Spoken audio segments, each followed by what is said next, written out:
Nouvelle semaine à Monaco, bonsoir à tous, je suis ravi de vous retrouver et à la une de ce lundi 14 juillet, il y a d'abord la fête nationale française, une date très importante et solennelle pour le pays voisin dont les valeurs résonnent jusqu'en principauté. À cette occasion, nous recevrons l'ambassadeur de France à Monaco, Jean Dossonville. La place d'Armes a justement pris des airs de fête nationale hier soir puisque c'était le retour du très apprécié apéro des Frenchies. Nous avons passé la soirée avec vous. Au menu également de la gastronomie avec le Festival des étoilés de la SBM qui s'est poursuivi au pavillon Monte-Carlo hier soir. Le chef Yannick Aleno a invité son homologue italien Davide Oldani pour un dîner à 4 mains inoubliable. Enfin, si vous êtes de Monaco, de passage pour les vacances et que vous cherchez les meilleurs endroits pour vos sorties visites ou restos, laissez-vous guider. Le spécialiste en la matière est un influenceur. Il s'agit de Romain Picard, créateur du compte Vivre Monaco sur les réseaux sociaux. Et il sera notre deuxième invité pour nous donner ses meilleures idées pour l'été. Voilà pour le programme. Rendez-vous tout de suite sur notre plateau. Ce 14 juillet est un jour particulier pour nos amis français puisqu'il s'agit bien sûr de la fête nationale comme chaque année. Et pour en parler, nous recevons ce soir l'ambassadeur de France en Principauté de Monaco. Bonsoir Jean Dossonville. Bonsoir. Merci d'avoir accepté notre invitation sur notre plateau. D'abord, qu'est-ce que la fête nationale française représente pour vous en tant qu'ambassadeur ici à Monaco ? En général, dans beaucoup de pays, on est très loin de la France. Et donc le 14 juillet, c'est un moment en fait c'est très important et très émouvant aussi parce que les Français de l'étranger se retrouvent. Ici, évidemment, la France nous borde de toutes parts. Et donc la signification est autre. À mon avis, elle montre plutôt l'intimité entre les deux communautés, la communauté monégasque, la communauté française, les Français de Monaco, les Français qui y traversent, et ce qu'on appelle en fait cette communauté de destin. Et alors, il y a de l'ironie quand même dans la fête nationale française, si on veut faire un petit peu d'histoire, parce qu'elle célèbre bien sûr la prise de la Bastille en 1789.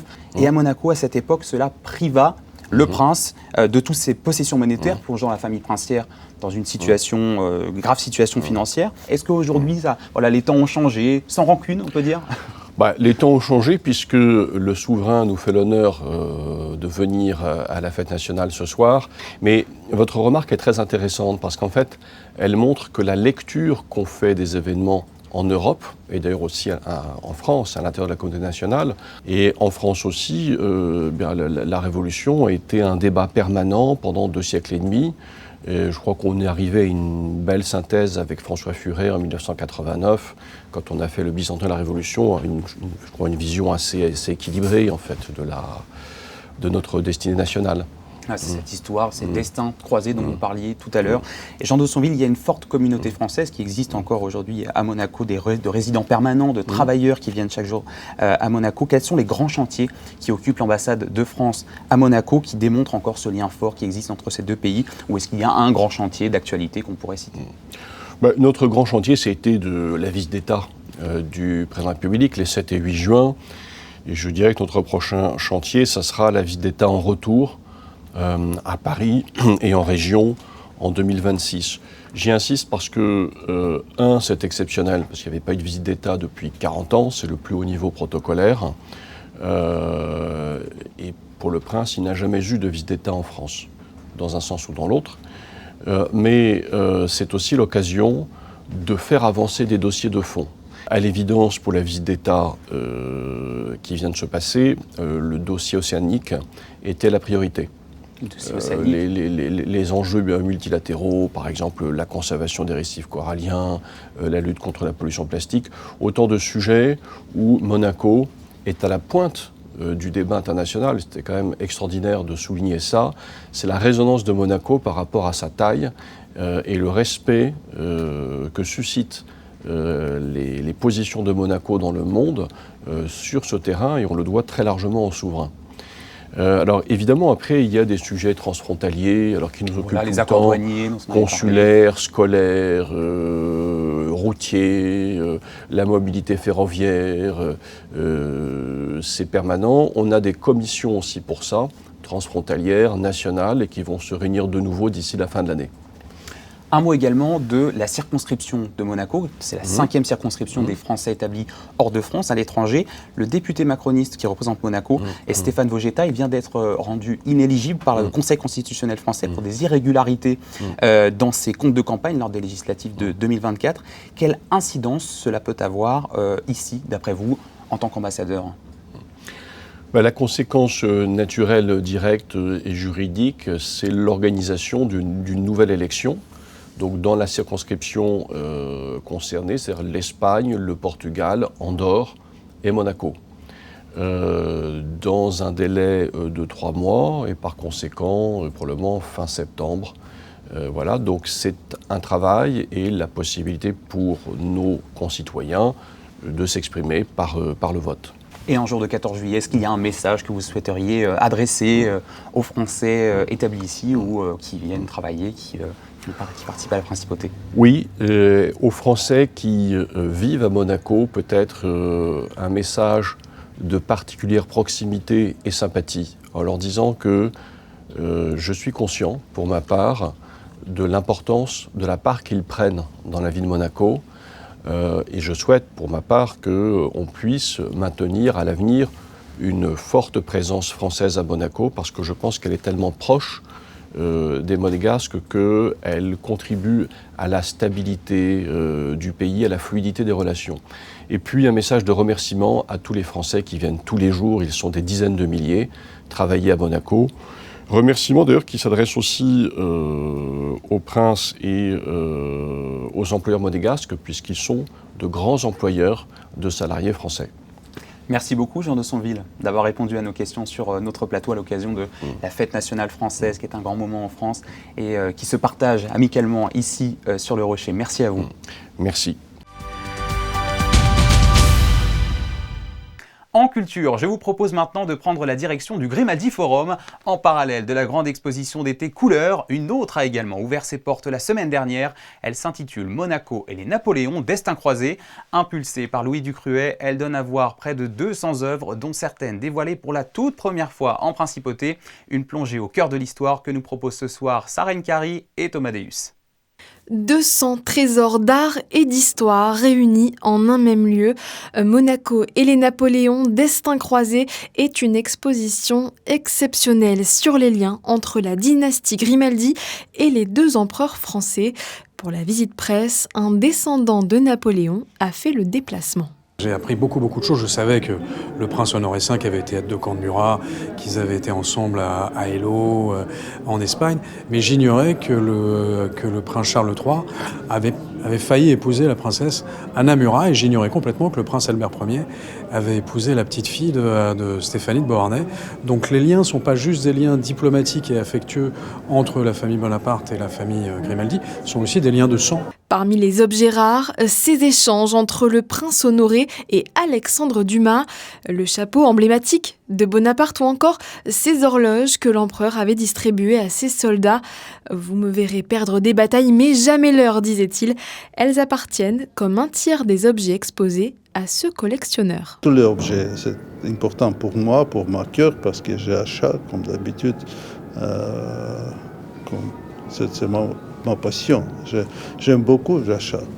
Ça c'est important. Et aussi pour remplir collection. Par exemple, pour remplir collection de tabatières, c'est très important pour réfléchir toutes les périodes, 18e, 19e siècle, début du 20e siècle. C'était comme un cadeau, c'était comme quelque chose, un signe de bonnes relations. Le parcours retrace l'histoire de la principauté sur un peu plus d'un siècle et évoque les moments de gloire comme les périodes les plus difficiles pour le pays. L'annexion par la France en 1793 par exemple, mais la visite commence un peu plus tard, en 1815, sur une plage de Golfe-Juan, lorsque de retour d'exil, Napoléon Ier pose le pied sur le sol français. Si l'épisode est célèbre, ce que l'on sait moins, c'est qu'un prince monégasque, Honoré V, était l'un des premiers témoins de ce retour. L'ASBM poursuit son festival des étoilés Monte-Carlo. Je rappelle le principe, 4 chefs étoilés de Monaco invitent chacun leur tour un autre chef de leur choix pour confectionner un dîner exceptionnel à 4 mains. Et hier soir, c'était au tour de Yannick Aleno, 15 étoiles au guide Michelin. Il a décidé d'inviter le chef italien Davide Oldani pour ce repas servi au pavillon Monte-Carlo. Nous les avons suivis pendant les préparatifs avec Camille Caloni. Regardez. Bien plus que la cuisine, c'est l'art qui est au rendez-vous ce soir au pavillon Monte-Carlo. Pour son dîner à 4 mains, le chef Yannick Aleno a choisi son ami de toujours, l'italien Davide Oldani, 2 étoiles au guide Michelin et 1 étoile verte, à la tête de 2 restaurants et une boulangerie aux portes de Milan. 2 amis dans la vie et 2 génies en cuisine. Per me è molto importante questa serata, ma proprio per la stima per la persona di Yannick e poi perché io ho vissuto a Monte Carlo. Quindi sono 38 anni, 35 anni fa che ho vissuto qui perché lavoravo agli weekends. Tornare in quel di Monaco per me è sempre molto bello, molto importante. Per cui c'è questo fil rouge che ci lega tra buoni prodotti, buona cucina, un modo di essere in amicizia. Per cui questo crea delle belle giornate come queste. Poi c'è anche il sole, c'è il mare, c'è il bello della vita. Et justement, l'harmonie, c'est elle qui va guider les 2 chefs sans pour autant dissoudre leurs spécialités respectives. Le chef Oldani est l'inventeur de la cuisine dite pop, qui crée un équilibre avec les contrastes des produits traditionnels, tandis que le chef Aleno se distingue par sa cuisine moderne avec des plats toujours marqués par le travail de la sauce. Ce soir, on va commencer ce qui fait un peu chaud avec une soupe rafraîchissante de pépins de tomate avec une glace au moule de Bouchot. Ensuite, nous allons poursuivre avec une sole braisée pochée comme ça, avec une petite sauce vin jaune aux petits pois, coque et vernis. Ensuite, je réalise un bœuf façon stroganoff, donc un petit bœuf rôti comme ça, assaisonné avec un peu de sel de soja, pommes paille au paprika, riz égrené à la nette et une sauce stroganoff donc qui est réveillée avec un peu de vodka et un sublime dessert à base de fraises des bois et une arlette croustillante. Une petite échalote. Un peu de beurre de poivre, du sel. Le menu de ce soir crée donc une synergie entre les 2 univers, à mi-chemin entre la France de Yannick Aleno et l'Italie de Davide Oldani. Pour Aleno, proposer ce dîner à son ami qui incarne à lui seul toute la magie de la cuisine italienne n'était qu'une évidence. Je considère que Davide Oldani est un des plus grands chefs italiens aujourd'hui. Son restaurant n'a pas de pareil. Et puis c'est un ami, déjà. Et cuisiner ensemble, tous les prétextes sont bons pour qu'on se retrouve. J'ai dîné chez lui il y a quelques semaines déjà. Et c'est l'acteur de la cuisine pop. Et d'ailleurs pour les équipes c'est très intéressant parce qu'on échange des techniques, on regarde, on se parle. On a goûté tout à l'heure toute la carte du restaurant Abyss Monaco avec des points de vue intéressants. Voilà, donc c'est ce qu'on va donner ce soir. Le menu sera confectionné face aux clients à cuisine ouverte, c'est tout le plaisir qu'offre le pavillon. Pendant les derniers préparatifs en cuisine, les serveurs s'activent sur la terrasse. Face au rocher, tout doit être parfait pour accueillir les fins gourmets qui auront la chance de déguster ces plats de haut vol dont la rareté devrait leur laisser un souvenir indélébile. C'est l'été et si vous êtes de Monaco ou de passage pour les vacances, vous cherchez peut-être à connaître le lieu parfait pour déjeuner, vous arrêtez boire un verre ou juste découvrir les incontournables pour vos visites. Pour vous y aider, la Principauté peut s'enorgueillir de compter parmi ses fans un jeune influenceur qui s'est transformé en véritable guide touristique sur les réseaux sociaux. Et il est en duplex avec nous. Bonsoir Romain Picard. Et bonsoir. Vous êtes le créateur du compte Vivre Monaco, suivi en Principauté et bien au-delà par 86 000 abonnés sur Instagram, près de 50 000 sur TikTok. Vous y partagez vos bons plans, vos astuces pour visiter, se restaurer ou boire un verre. J'ai bien résumé pour ceux qui ne vous connaissent pas encore ?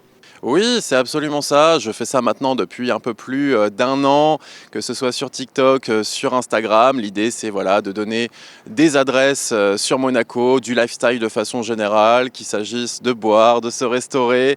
Je donne vraiment toutes les adresses de Monaco au possible. Romain Picard, commençons par le début. Il y a beaucoup de personnes qui viennent en vacances sur la Côte d'Azur. Alors d'abord, s'il fallait encore les convaincre, quelles sont les bonnes raisons de venir à Monaco cet été, si vous deviez résumer? Alors si je devais résumer vraiment quelles sont les raisons de pourquoi venir à Monaco cet été, eh bien l'été à Monaco c'est extrêmement vivant. Il y a énormément de choses à faire, que ce soit les restaurants, les terrasses éphémères. Il y a beaucoup de choses qui sont ouvertes exclusivement pour l'été. Il y a aussi pas mal d'expositions qu'on peut retrouver. Il y en a notamment une que j'ai fait toute récemment au Grimaldi Forum, l'exposition Couleurs, qui tourne justement autour des couleurs avec une expérience assez inédite. On aura également la possibilité d'y voir quelques œuvres d'art issues du Centre Pompidou et qui sont pour l'occasion à Monaco. Je pense aussi à une autre exposition, celle de Coco Chanel, Les Années Folles, qui est à la Villa Paloma, donc jardin exotique. Ce sera l'occasion aussi de découvrir ce magnifique bâtiment qu'est la Villa Paloma. Et l'exposition l'est tout autant. D'ailleurs, petite précision, c'est gratuit le dimanche si vous voulez pouvoir vous faire cette petite exposition. Alors on va entrer un peu plus dans le vif du sujet. Comme promis, je vous propose de jouer à un petit question-réponse. Je vais vous soumettre des situations et vous nous direz quelle est la meilleure adresse que vous nous suggérez en fonction de chacune d'elles. C'est bon pour vous? Vous êtes prêts? Allez, carrément. Allez go, le meilleur resto pour échapper à la foule à Monaco. Alors le meilleur resto pour échapper à la foule comme ça, j'ai envie de vous dire spontanément. Alors ça va pas forcément être quelque chose auquel on va penser, mais Zia que j'ai découvert notamment pour cet été, qui est sur la terrasse de l'hôtel du Métropole, qui est un de mes coups de cœur de cet été, où on aura la possibilité notamment d'y goûter des pizzas gourmets, comme ils les appellent. C'est pas mal du tout, et c'est vrai que c'est pas trop connu encore, à l'exception de ceux qui regardent mes vidéos bien sûr. La visite incontournable de l'été pour découvrir l'histoire de Monaco.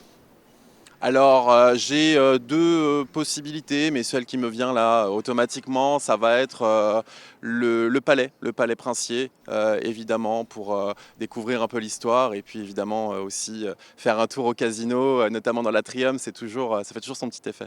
La meilleure adresse quand on a un petit budget pour manger, allez, disons à moins de 20 €.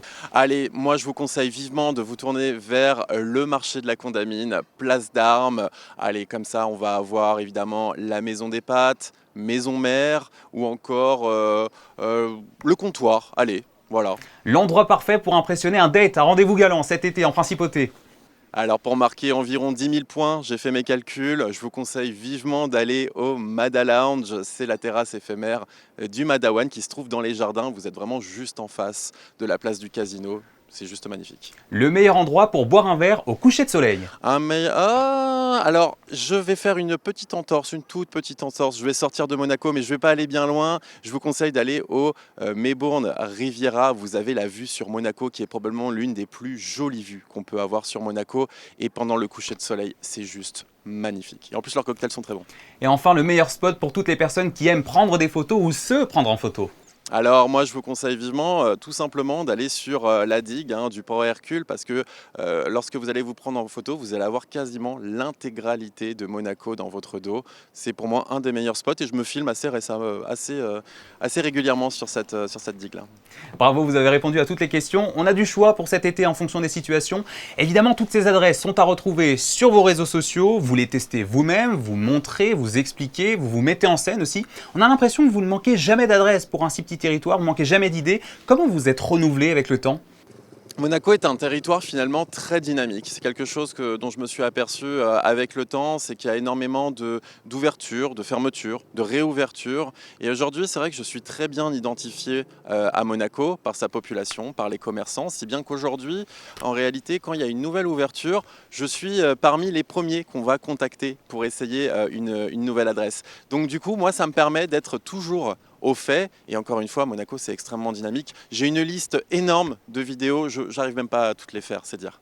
Et donc avec ça, impossible de ne pas avoir envie de venir à Monaco cet été. Il suffit de regarder vos vidéos, ça se passe sur votre compte vivre_Monaco sur Instagram et TikTok. Merci beaucoup Romain Picard, influenceur à Monaco, d'avoir répondu à notre invitation pour nous révéler votre top des meilleures adresses de l'été en Principauté. Avec grand plaisir, excellent été à vous. Une excellente nouvelle pour Monaco Info, vous êtes de plus en plus nombreux à nous suivre sur les réseaux sociaux. Nos comptes Instagram et Facebook viennent de passer la barre symbolique des 100 000 abonnés, une véritable reconnaissance pour le travail de toute la rédaction. Alors nous tenions à vous remercier pour votre fidélité, et si ce n'est pas encore fait, n'hésitez pas à vous abonner. Et puis cette annonce, le salon Monaco Méditerranée va faire son grand retour pour une 4e édition. De vendredi à dimanche prochain, il reprendra ses quartiers dans la nouvelle extension du Grimadi Forum, un événement qui invite à vivre une véritable immersion dans l'âme et les savoir-faire du monde méditerranéen. Et si courir devenait un prétexte pour créer du lien, c'est le pari de certaines applications mobiles très connues maintenant, et à Monaco, c'est ce que propose le Monaco Run Club. À l'origine, ils n'étaient que 4, aujourd'hui ils sont plus d'une trentaine à se retrouver chaque semaine pour sprinter ensemble. Un reportage signé Juliette Rappert et Thomas Deus. Connaissez-vous les running clubs, ce phénomène qui fleurit dans les grandes villes où l'on court tous ensemble sans prise de tête? Le Monaco Run Club est né il y a quelques mois, initié par 4 amis, Kevin, Julia, Kelly et Tommaso. Tous les mercredis et dimanches, ils se retrouvent à la tombée du jour, basket aux pieds et sourire aux lèvres. Au début, on était 3-4, on commençait à courir le week-end ensemble. Et on voyait que c'était beaucoup plus sympa et on prenait beaucoup plus de plaisir que quand on était tout seul. Ça a commencé il y a à peu près 2 mois, plutôt sur un petit coup de tête en mode on veut s'entraîner tous ensemble. passer un bon moment, réunir des copains. Et au final, ça a pris pas mal d'ampleur, donc c'est plutôt sympa. Ce soir, il y a presque 45 personnes qui viennent. Un succès rapide et pour cause, certains viennent pour se remettre au sport, d'autres pour se vider la tête ou simplement pour le plaisir. Le but, c'est d'accompagner les gens à commencer la course à pied doucement et de ne pas avoir cette peur de commencer à se mettre à courir. Donc on essaye d'accompagner. On a créé il y a vraiment 2 semaines un groupe Run Marche pour vraiment casser cette barrière. Et si les gens se sentent prêts, ils peuvent atteindre les prochaines allures, 10 km/h, 11 km/h, ainsi de suite. Ça permet que personne ne se retrouve seul parce qu'on avait un petit peu aussi cette distance avec les gens. Donc là, au moins, chacun a vraiment son petit groupe. Je ne m'attendais pas à ce qu'il y ait autant de monde. On pensait vraiment qu'on allait être encore entre amis, une dizaine, mais d'imaginer qu'un jour on serait à 40 pour un run, non, on en était loin, quoi.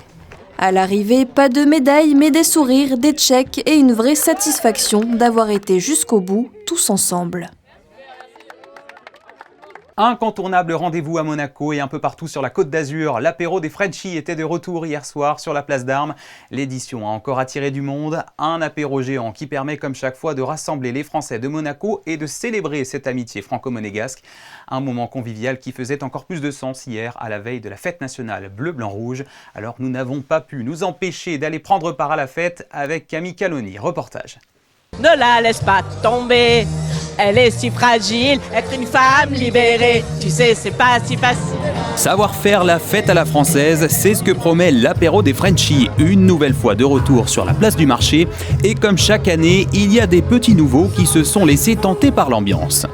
Première fois ici, apéro des Frenchies? C'est la première fois ici pour moi, ouais. Normalement je fais un menton, ici c'est la première fois à Monaco. Qu'est-ce que vous en pensez? J'aime beaucoup, j'aime bien l'ambiance d'ici, j'aime beaucoup. Vous aussi, première fois? Oui, première fois. Première fois tout court. Première fois aussi. Française? Française, ouais. 2 robes brunes. Et 2 mentons. Menton, ouais.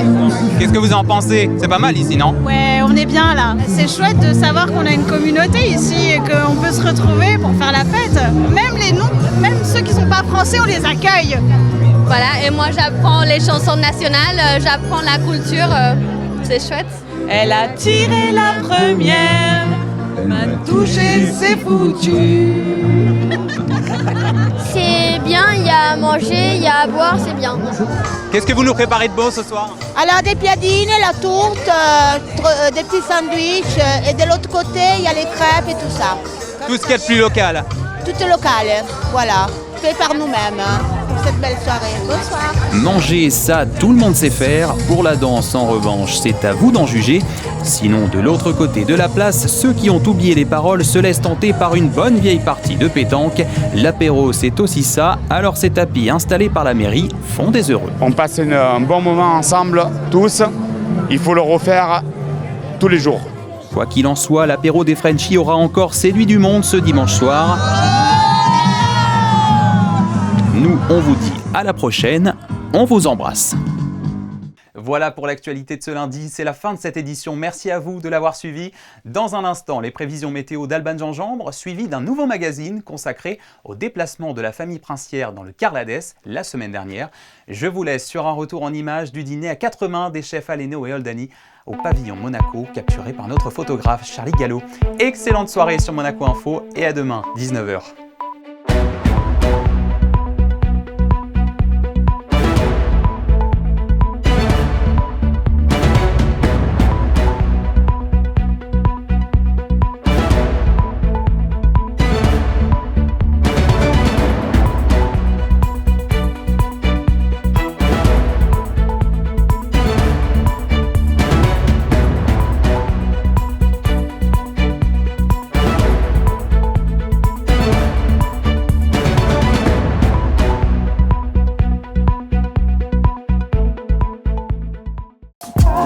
Retrouvez la météo avec Maya Bay, le restaurant référence thaï japonais de Monaco. Bonsoir à tous. Cette semaine, le ciel sera constant à Monaco. Les journées se ressembleront. Demain, comme aujourd'hui, il fera bon et beau. Quelques passages nuageux viendront apaiser l'atmosphère. Le thermomètre affichera 22 degrés le matin et 26 l'après-midi. L'indice UV toujours élevé. Et puis le mardi 15 juillet, nous pourrons souhaiter une bonne fête au Donald. C'était la météo avec Maya Bay, le restaurant référence thaï japonais de Monaco.